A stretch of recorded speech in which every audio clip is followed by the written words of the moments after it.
Hey guys, I recently was able to talk a little bit about us and what we're building here at Smarter News.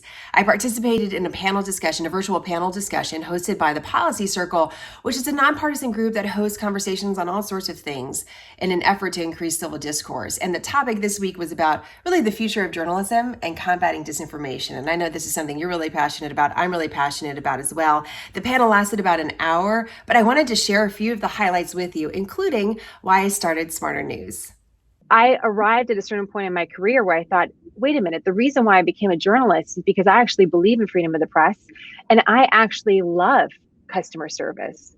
I don't want to operate like some fancy restaurant in New York City talking about flyover country. I actually want to be the hamburger joint that you love in your hometown, that you trust, that, not every day is a great day, but that I have your best interest at heart because I care about you and I care about your family. And there is a part of that that's missing in journalism. And I wanted to fill that space. How can we build a solution to news? How do we provide an answer to people when they ask, where do you go to get the news? And that's how I arrived at Smarter News, because I believe that's what people really want from the news. They want to feel smarter. Opinion journalism is an excuse for a lack of discipline, because to actually be a journalist that is serving the public, you have to have discipline, editorial discipline, to really look at all sides and do your best for that consumer, to give them a picture about what's happening in the world.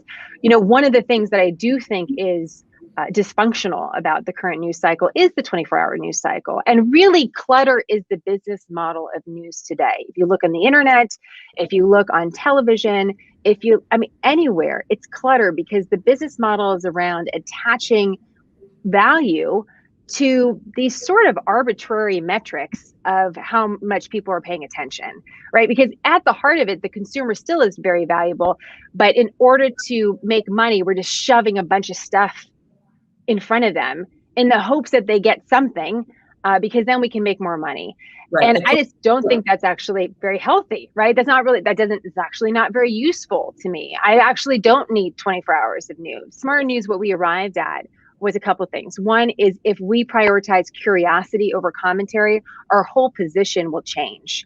Our whole posture. Think about how you approach a conversation different if you approach it with curiosity, but rather than your opinion. We're going to try to figure out, how do we deliver news in that format? So high quality information, small bites. You don't need everything at one time, but if you step back and look at your week, then you get at the end of a week or a month or several months, you have so much more information, so much more, not necessarily control, but exposure to a lot of different stories at one time. But this idea of a sugar high that you get from the news right now is that kind of that feeling of gratification, like, oh, look at this, but it leaves you feeling empty.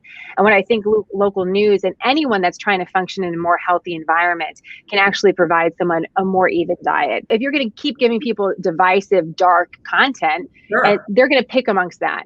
But I actually think if you give them a lot of different options, they're going to make some interesting choices. And fundamentally, I trust the individual to make a good, healthy choice that is going to help freedom of the press continue to blossom, which is going to be very, very important for our country.